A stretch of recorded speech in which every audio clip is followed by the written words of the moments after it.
Riau memiliki kebutuhan listrik sekitar 592 MW.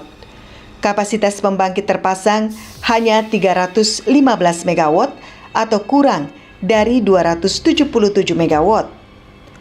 Kebutuhan daya listrik di Riau disuplai dari 8 gardu induk yang baru menjangkau 60% wilayah di Riau, sementara 34% lainnya belum teraliri listrik. Saat ini rasio kelistrikan di Riau baru mencapai 77,56%, di bawah rasio nasional sebesar 80,51%. Ini artinya Riau mengalami defisit listrik. Tapi faktanya Riau yang cukup tersebar untuk berharap menikmati listrik dari PLN juga akan dialami kesulitan oleh daerah-daerah kita, terutama yang di kepulauan dan di daerah pinggiran, terutama di daerah pesisir. Nah, solusi-solusi energi baru terbarukan itu kita buat perencanaannya adalah untuk menjangkau daerah-daerah pesisir dan beberapa kepulauan yang ada. Di balik kondisi tersebut, Riau menyimpan potensi energi listrik dari alternatif energi baru terbarukan yang diperoleh dari pemanfaatan limbah sawit. Potensi ini mulai dimanfaatkan oleh pihak industri kelapa sawit. Saat ini beberapa pabrik kelapa sawit mulai mengelola limbah sawit menjadi sumber energi terbarukan. Pihak industri kelapa sawit mulai mandiri menyediakan kebutuhan listrik untuk perputaran roda usaha, sekaligus bersumbangsih untuk kebutuhan masyarakat di sekitar perkebunan. Salah satu pabrik kelapa sawit yang memanfaatkan limbah sawit sebagai sumber energi baru terbarukan terletak di Kabupaten Pelalawan, Riau. Pabrik ini setiap tahunnya menghasilkan limbah sawit sebanyak 396.000 ton per tahun yang terdiri dari limbah cair sebesar 300.000 ton dan limbah padat sebanyak 96.000 ton. Sejak tahun 2010, pabrik kelapa sawit ini telah mengelola limbah sawit cair menjadi biogas dan mampu menghasilkan energi listrik sebesar 2 MW.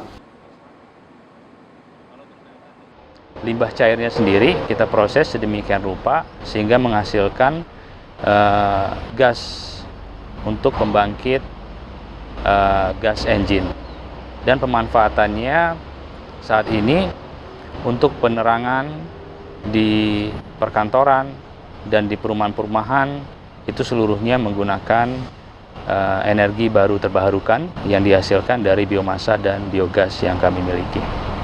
Dengan adanya limbah biomasa itu, maka untuk melakukan kegiatan operasional di PKS itu kami juga tidak lagi menggunakan BBM fosil, tapi seluruhnya kami menggunakan BBM dari biomasa yang dihasilkan dari kelapa sawit.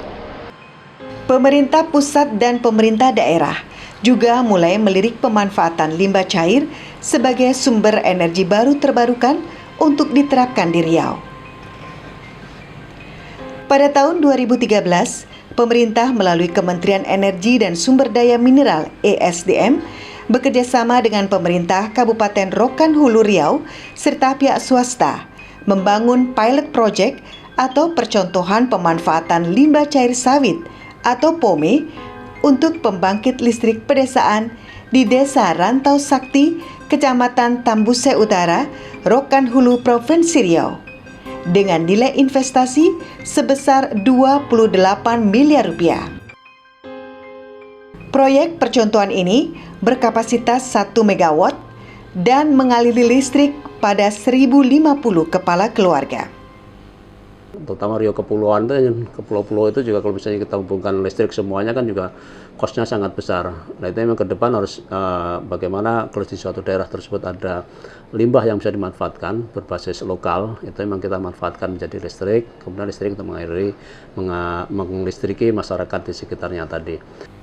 Pada bulan Oktober 2015, pembangkit listrik tenaga biogas atau PLTBG mampu memproduksi listrik sebesar 2.102 MW dengan total jam operasi 8.770 jam. Untuk selama ini kami nggak pernah mengalami kerusakan, Pak. Contohnya kami ini kan kulkas ada 2, mesin cuci pun ada 2. Untuk masak air, masak nasi, semua kami pakai listrik, Pak. Hal ini berdasarkan Peraturan Menteri Energi dan Sumber Daya Mineral (ESDM) Nomor 27 Tahun 2014 tentang pembelian tenaga listrik dari pembangkit listrik tenaga biomasa dan pembangkit listrik tenaga biogas oleh PT PLN Persero. Limbah itu tidak dikuasai oleh orang.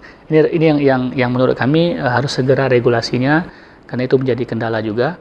Karena kita tidak bisa intervensi pasar, kita tidak bisa intervensi ketika mekanismenya bisnis to bisnis. Untuk payung hukum limbah menjadi memang potensi untuk menjadi energi juga. Untuk klasifikasi limbah tadi memang kita pernah kerjasama dengan Kementerian Lingkungan Hidup dia untuk ngatur kesananya, tapi untuk kita ngatur terkait dengan masalah kayak fit and tarif, untuk bagaimana menjaga supaya pasar limbah menjadi energi tadi ada dulu gitu. Jual beli energi listrik tersebut ini kan ada aturan dan ketentuan yang telah diatur oleh Kementerian ESDM, dan terhadap kami sebagai pengembang tentunya kita mengikuti dan mematuhi segala ketentuan dan peraturan yang ada. Listrik telah menjadi kebutuhan primer bagi kelangsungan produktivitas rumah tangga maupun usaha.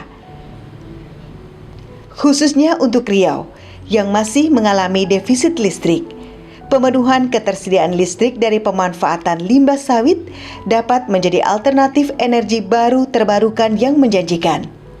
Tidak hanya bagi kesehatan lingkungan, namun juga demi terangnya rumah-rumah di pedesaan.